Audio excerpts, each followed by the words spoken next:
Medin ede kwabena Asare Emmanuel obetimi afremi o chechemi. Kwasem ne se afi Yesu Kristo amane hunu ebre ana afahye no eyeso no kron. Senia afi biara eye no. Eye bra me de tena se bu kompon komachi.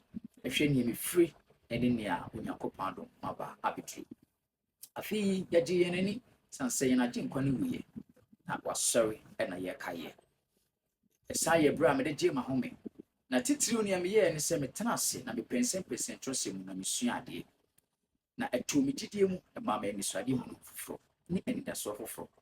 Na gina ye mesie ne se me di abrabo foforo e benante. Afahye yechi na afie me de botaye foforo ni adwe foforo so e de anante.